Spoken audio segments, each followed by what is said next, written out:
안녕하세요. 다시 제방입니다. 오늘 오전은 좀 늦게 시작합니다. 코로나 때문에 꼬마들이 다 자기 방에서 안 나오고 방을 빌려주지 않아서 더운 제 방에서 해서 의관정제하지 못하고 이렇게 뵙게 되었습니다. 오늘 좀 늦게 올라가겠네요. 그죠? 네. 죄송합니다. 자, 여러분들 그 슬픈 그 비디오 합치면 1시간짜리 그 영상을 보시고 많은 분들이 생각보다 강렬하게 반응해 주셔서 감사드리고요. 쭉 댓글들을 제가 다 봤고요. 네.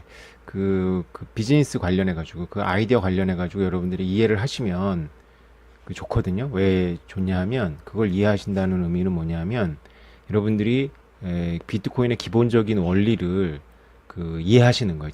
진짜로. 그러니까 그냥 뭐 어설프게 뭐 이렇게 뭐 분산 뭐 해킹 불가능 이런 게 아니라 그게 왜 그렇게 되는지를 아는 그 첫 번째 그 출발점이 그 원리를 이해하는 거거든요. 그래서 제 사업 아이디어를 또 사업적인 측면까지 충분히 이해를 하셨다면 여러분들은 분명히 그 비트코인에 대해서 굉장히 많이 아시는 겁니다. 분명하게 말씀드릴 수 있는 건 대한민국의 중앙은행의 비트코인을 퇴출시키기 위해서 깃발을 드신 그 분보다 훨씬 비트코인에 대해서 많이 아시는 겁니다.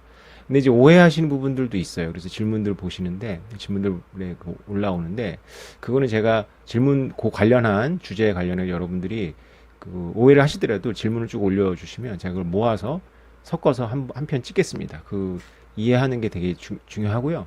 여러분들이 오해하시는 것까지도 사실은 제가 이렇게 그 비즈니스에서 설계한 그 의도이기도 합니다. 네. 아무튼 그 돌대가리들이 이제 제 아이디어를 이해를 못했잖아요. 그래서 이제 제가 이제 지금 뭐 아직도 사업을 하려고 이렇게 동분서주하고 있는데 다른 아이디어로 지금 하고 있는 아이디어 더 좋아요. 그거보다. 근데 이제 또 역시 이 3년째 하고 있는데 또 이 벽에 부딪히고 있는 거죠.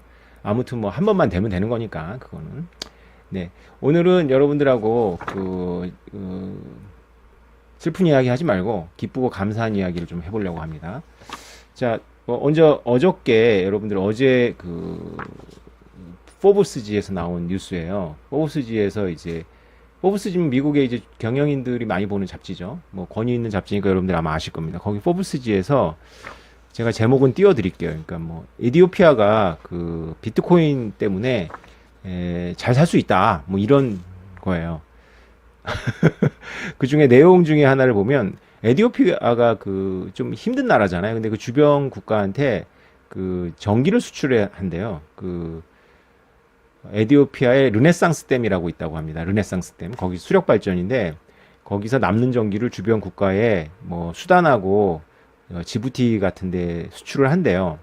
그런데 그런 얘기 쭉 나오는데 이제 중요한 건 뭐냐면 에티오피아 인구 중에 그 48%밖에는 그 전기에 접근되고 있지 않다는 거죠. 쉽게 말해서 이제 52%는 이제 전기 문명에 이제 노출이 안 된 거죠. 그러니까 이제 여러분들이 우리나라 관점에서 보시면 안 되고 이렇게 자꾸 아프리카나 이런 관점에서 보셔야 됩니다. 그런데 그 알렉스 그레드스테인이라는 분인데요. 이분이 누구냐면 그 휴먼 라이츠 파운데이션 이게 뭐 어디 파운데이션인지 모르겠어요. 유엔 사나 뭐 이런 건 아닌 것 같아요.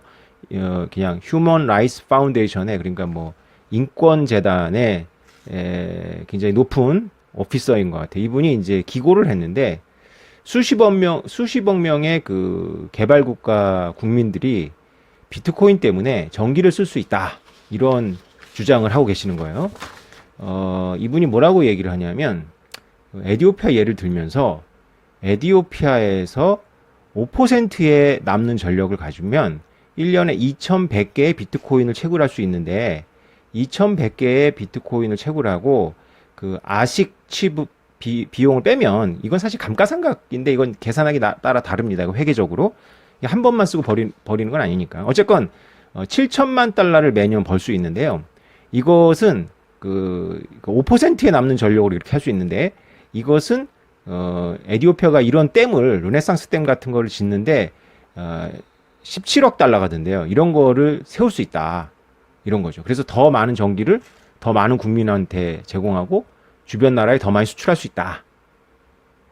이분이 이제 이거 기고한 거 얼마 안 되는 거죠. 그러니까 어저께 포브스지 여러분들 제가 이거 제목 띄울 테니까 원문을 보고 싶은 분들은 찾아서 보십시오.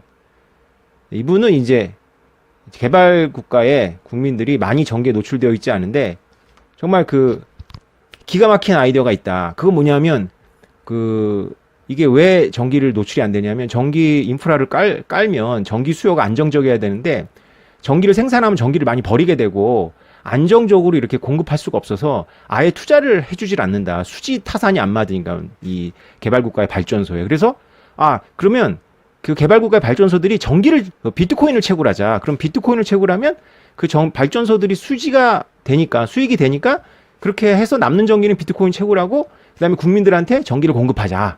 이런 이야기를 누가 했다고요? 칩 스트레이티지 오피서니까 번역하면 뭐 전략 담당 사무관 이 정도 되겠죠. 휴먼 라이츠 파운데이션에 이분이 이렇게 얘기했어요. 갑자기 이렇게 영어 이름으로 딱 나오고 휴먼 라이츠 파운데이션에 이분이 딱 얘기했다니까 갑자기 신뢰가 빡 가지 않습니까? 그 포브스지에 실리고 이 이야기가 이렇게 구체적으로 숫자까지 제시되면서 근데 이 얘기 여러분 누구한테 많이 들었죠? 예. 제가 했던 얘기잖아요. 여러분들이 그저께 봤던 그 전기 축복이다. 그 영상은 2달 전에 찍은 겁니다. 그럼 저는 2달 전에 알았겠네요. 아닙니다. 2014년도에 알았습니다. 네, 2014년에 다 압니다. 그러니까 여러분 이렇게 생각하셔야 돼요. 비트코이너들, 이론가들은 이거 다 아는 내용입니다. 그러니까 이게 연역이거든요. 이건 미스테리가 아니에요. 이거는 그냥 이렇게 되게 되어 있는 겁니다. 이제 대중들이 인식을 이런 인권운동 하시는 분들이 이걸 인식하는 데까지 시간이 걸릴 뿐이지 우리는 다 알고 있었던 거죠. 그러니까 우리가 연역으로 이해하지 못하는 부분이 바로 0에서 1달러가 되는 그 미스테리. 그 미스테리 빼놓고는 다 안다고 생각하시면 돼요. 예를 들어서 여러분들 지금 질문하시는 양자 컴퓨터 문제, 그 다음에 CBDC 문제, 이거 다 연역으로 다 결론이 나와 있는 거거든요. 그러니까 제 책 지혜의 족보가 그걸 다루니까 여러분들이 급하시면 그걸 구해서 보시고요. 제가 일일이 반복해서 모든 질문에 대해서 매번 답을 하면 이거 제가 지금 유튜브 접어야 됩니다. 저 스케줄대로 쭉 가야 되니까 언제 또 말씀을 드릴 테니까 CBDC 양자 컴퓨터 이건 급하신 분은 지혜 족보 다 써놨습니다. 이게 여러분 믿음이 오시죠? 예, 제가 그저께 전국 국민들한테 보라고 제목 그렇게 막 파격적으로 달아가지고 제가 떠들었더니 이틀 있다가 포춘의 포브스지군요. 포브스지에 나오잖아요. 그 인권재단 높으신 분이 개발국가 전기 댐 발전소 못 만들었는데 수요가 안정적이지 못해서 비트코인 채굴하자. 그리고 수지 타산 맞고 투자 받아서 발전소 세우자. 그래가지고 남는 전기로 비트코인 채굴하고 그 다음에 더 많은 국민들한테 전기에 노출되어 있지 않은 절대 다수의 국민들한테 전기를 이제 공급하자. 이런 이제 아이디어가 나오잖아요. 그죠? 예. 이게 왜 지금 나올까요? 그거는 왜냐하면 이 멍청이들이 똥멍청이들이 이제 전기 막 욕하니까 사람들이 고민을 그때서 해보는 거죠. 네. 그리고 이더리움도 이제 우리는 POW 안 하지, 우리는 POS지, 우리는 그린이지 이렇게 했는데 이제 진짜 비트코인 이론가들이 이제 풀어놓는 거죠. 물론 이분이 그저께 제 영상 한국어로 되어 있는 거 보고 이렇게 주장했겠어요. 이게 다 연역이기 때문에 이렇게 가는 겁니다. 믿으십시오. 결론 다 나와 있는 겁니다. 그러니까 미스테리는 0에서 1달러 가는 거. 그거 하나밖에 사실 없었다. 예. 저 언제 알았냐고요? 2014년도에 다 알았던 깨달음이 한 번에 다 온 거죠. 그 0에서 1 가는 미스테리만 이제 1년 정도 걸린 거죠. 그거 참 어려운 거죠. 그거 넘어서야 됩니다. 아프리카 얘기 나왔으니까 한 말씀 드릴게요. 우리 7년 장투자 모임, 가끔 만나서 밥 먹는 이 장투자 모임, 돈 제가 절대 안 내죠. 이제 돈 내시겠다는 분 많아요. 하여튼 저 때문에 부자 되신 그 장투자 모임, 지난번에 말씀드렸는데 그분의 한 분이에요. 이분 자체가 우리나라 최고 학부를 나오셨고 이분 남편이 그 국립대학 교수니까 이분도 사실은 비트코인하고 가까울 수 있는 스펙이 아니죠. 게다가 이제 학교 선생님이세요. 이 학교 선생님들 제가 많이 알아서 비트코인 2014년도부터 막 이렇게 떠들었는데 학교 선생님들이 약간 좀 선비 같아요. 그래서 이 돈 이야기 하는 걸 별로 안 좋아하고 제가 이렇게 연수 때도 이렇게 비트코인 얘기를 뭐 하고 싶은데 이제 담당자 선생님께서 그 비트코인 얘기 좀 빼주면 안 되겠냐 뭐 이렇게 저한테 따로 부탁을 해서 제가 막 연수 중에도 그냥 살짝 눈치 보고 이제 한두 번 얘기하지 이렇게 매번 얘기를 하고 싶었는데 못하게 하시고 그러더라고요. 그래서 점잖죠, 선생님들이. 돈 얘기를 하는 걸 별로 안 좋아하고. 그래서 아마 주부들 중에서 학교 선생님들이 주부들이 일반 주부하고 다르게 제 느낌에는 재테크하고 거리가 멋일 거예요, 아마. 남자 비슷해지는 것 같아요. 근데 이분이 그런 분인데 이분이 비트코인 많이 갖고 있어요. 수십 개. 이게 어떻게 그렇게 됐냐면 2014년도에 제가 강연을 할 때 이제 저랑 인간관계가 있으니까 보러 오셨어요. 그래서 제가 비트코인 막 얘기하면서 아프리카 얘기를 막 했어요. 아프리카 얘기를. 근데 이분이 이해를 못 하셨는데 본인이 이제 지금 하시는 말입니다. 아프리카 얘기에서 본인이 꽂힌 거예요. 아프리카 얘기에서. 왜 그랬냐면 이분이 이제 아프리카 적도 기니에 선교단체에 이분이 소속이 되어 있고 후원을 많이 하세요. 그래서 선교도 하고 봉사도 하고 막 그런데 이제 굉장히 이렇게 열악하니까 뭐 학교도 지어주고 뭐 이제 아이들도 이제 낮에 아무것도 안 하면 뭐 놀 게 없으니까 뭐 아이들 모아서 놀아주고 뭐 이런 거니까 이제 그다음에 뭐 택시도 사주고 뭐 그다음에 일들을 안 하니까 이제 공장도 만들어가지고 이제 공장도 돌리고 뭐 이런 일들을 하시는 일을 오래 하셨나 봐요. 근데 이 돈을 보내면 이게 뭐 주변에 그래도 멀쩡한 나라를 거쳐서 가야 되는데 수수료 한 2-30% 떼이고 그것도 억울한데 이제 그것도 굉장히 오래 걸리는 거죠. 그리고 그거 도달 안 할 수도 있고 이런 고민들이 있으니까 이제 돈을 어떻게 딜리버리 하냐 뭐 이런 고민을 하는데 비트코인 얘기를 하니까 거기서 확 이분이 이제 확 당기신 거죠. 그래서 이제 딴 건 모르겠고 아프리카에 송금할 수 있다니까 저 오태민 선생 말을 듣고 비트코인 사자 해가지고 이분이 뭐 수십 개를 사셨고 그 다음에 주변 분들을 설득한 거죠. 같이 이제 그런 봉사단체 있으신 분들한테 막 얘기해가지고 이분들은 이제 걸러 드니까 오태민을 직접 알지는 못하니까 이제 그래? 그래서 이분들도 이제 한두 개씩은 사신 거예요. 뭐 하나 뭐 50만 원 뭐 근데 나중에 비싸게 사셨더라고요. 80만 원. 그러니까 100만 원쯤 이제 이분이 막 하도 이제 이거 사야 된다고 하니까 이제 한두 개씩 사셨나 봐요. 웬걸 반토막 났네. 40만 원, 30만 원 떨어진 거예요, 이게. 바로 1년이 안 돼가지고 바로 폭락한 거죠. 그러니까 이분이 얼마나 그 마음고생을 하셨겠습니까? 저는 몰랐죠. 저는 제 사업한다고 돌아다니고 이분하고 뭐 늘 이제 제가 이렇게 소통하는 건 아니니까. 그러니까 이분이 이제 마음고생 얼마나 많았겠어요. 본인 돈이면 이제 잊어버릴 텐데 주변 분들까지 꼬셔가지고 이제 100만 원씩, 200만 원씩 받아가지고 이제 넣은 거잖아요. 그런데 2016년도 8월인가 9월에 전화가 왔어요. 저한테. 전화가 와서 막 다급한 목소리로 원가가 된 거예요. 이제 본전이 된 거예요. 본전이 돼서 다시 80만 원 됐으니까 본인 거는 몰라도 이 주변 사람들 거는 찾아서 돌려주고 싶다. 돈으로. 그러시냐고. 어떻게 해야 되냐고 제 책에 보면 이제 그 2014년도에 낸 책에 그거 이렇게 종이 지갑에 넣어놓은 걸 다시 거래소에 올리는 이분이 또 제 말 열심히 듣고 그냥 거래소에 둬도 되는데 제가 콜드 월렛을 엄청 강조하니까 이제 거래소에서 종이 지갑에다가 이제 빼놓고 그 종이를 보관하고 계셨던 거죠. 원래 비트코이너리 초창기에는 거래소에 절대 두지 말라고 합니다. 근데 지금은 그런 말 잘 안 해요. 왜냐하면 소액이면 거래소에 둬도 되고요. 우리나라 같이 이렇게 큰 거래소는 빗썸이 몇 번 그랬는데 다 갚아주잖아요. 돈이 많아가지고 거래소가 그 해킹 당하면 그냥 우리가 다 돈 갚아줄게 하고 문제를 안 만들어요. 그래서 여러분들이 뭐 10억, 20억 이러면 모르겠는데 뭐 1억 미만이라면 뭐 거래소가 해결해 주지 않을까 뭐 그런 생각을 합니다. 근데 원래 원칙은 거래소도 믿지 않는 거거든요. 그래서 이제 이분이 그 말을 듣고 그 당시 얼마 되지도 않은 돈이잖아요. 뭐 수십 개를 해봐야 그 뭐 몇천 1, 2천밖에 안 되는 거예요, 사실은. 그래서 1, 2천만 원어치 안 되는 걸 이제 거래소에 둬도 되는데 그걸 종이를 빼놨어요. 종이를 빼놨다가 이제 까먹은 거죠. 이게 까먹진 않았는데 이제 이걸 종이로 다시 네트워크에 올리는 이런 방법들을 까먹은 거죠. 벌써 뭐 한 2년 반이 지난 거니까. 그래서 2년이 지났군요. 2년이 지나서 이제 까먹었어요. 까먹어서 이제 저한테 전화를 하셨는데 이분이 되게 미안해 하면서 전화를 한 거죠. 저한테 이제 그런 거 물어보기 미안하신 거죠. 예.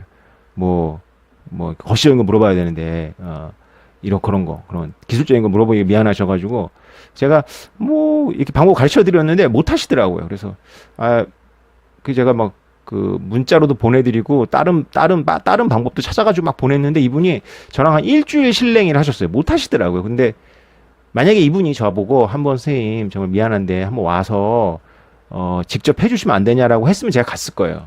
물론 이제 투덜거리면서 갔겠죠. 에이씨, 뭐 바빠 죽겠는데 뭐 막 이러면서 속으로는 그랬겠지만은 뭐 그분이 저한테 부탁을 하면 제가 뭐 가야죠. 예. 근데 그분이 그 부탁을 안 하시고 포기하시더라고요. 선생님 포기할래요. 그냥 안 찾을래요 지금. 둘래요 한 거예요. 2016년 9월 80만 원에서 이제 2년 기다렸다가 본전돼서 지인한테 돌려주려고 했는데 그게 몇 개월 안에 몇백만 원이 되고 1년 안에 2,500만 원이 됐다가 거품이 꺼져고 이제 3년을 기다리고 나서 지금 4천만 원이 된 거죠. 지금까지 다 가지고 계신 거죠. 그러니까 그분은 이제 하늘이 두 번 도우신 거죠. 첫 번째, 오태민 강연을 듣고 2014년도에 아프리카에 딱 꽂힌 거예요. 왜냐? 아프리카에 관심이 있었으니까 이분이.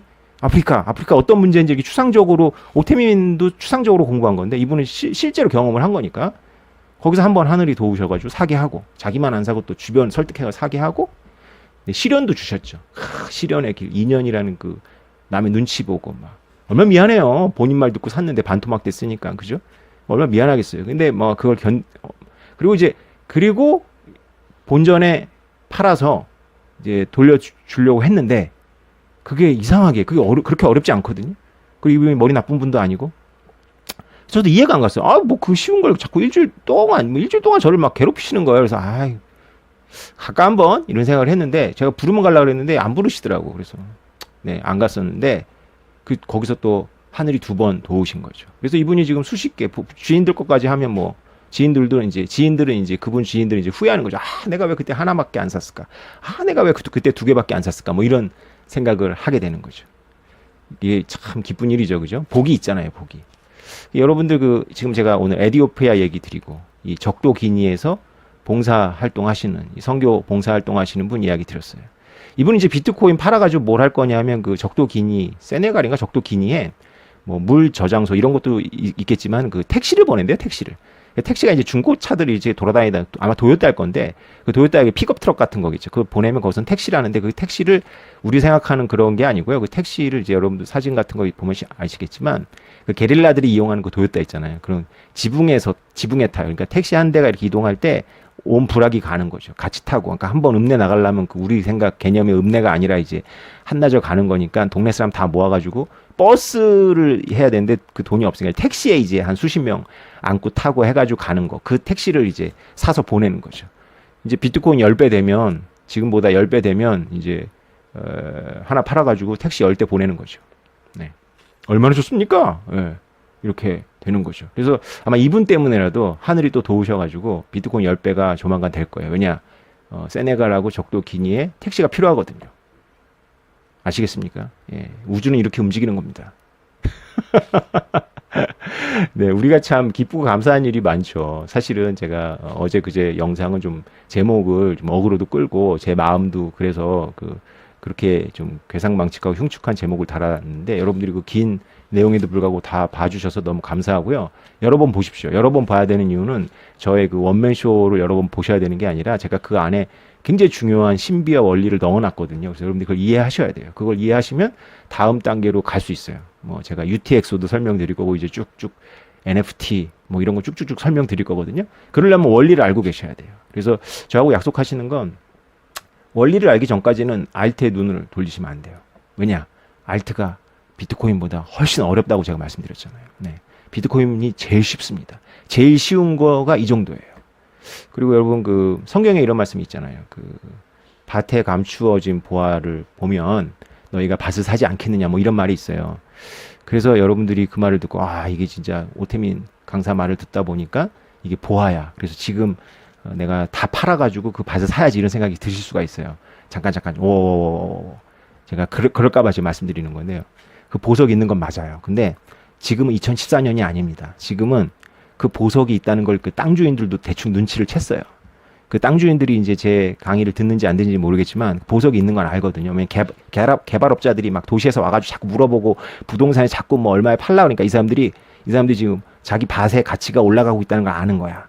여기 이제 약간 투기 심리도 있고 그런 거지. 그래서 지금 여러분들이 그 보석은 맞는데 지금 땅값도 올랐거든요. 그리고 잘못하면 물릴 수도 있으니까 여러분들이 잘 생각해야 돼요. 그 보석은 맞는데 여러분들이 유한한 인생을 살아야 되고 여러분들 시간 시간 손은 무조건 낮추다고 보면 그냥 여러분들 죽을 수도 있잖아요. 그래서 현금도 필요하니까 제일 좋은 방법은요. 그 보석을 지금 확보하기 위해서 그 빚을 내고 집을 걸고 이러지 마시고요. 그건 도박이잖아요. 그죠? 여러 변수가 이제 거기 있잖아요. 그러니까 여러분들이 그냥 정석대로 다달이 적립식으로 네. 그리고 이제 뭐 자꾸 이런 안 좋은 뉴스가 나오면 그 땅 주인들이 또 이렇게 보석에 대한 확신이 없어가지고 땅 주인들이 또 땅을 헐값에 팔 때가 있거든요. 그때 이제 좀 잡으시는 거죠.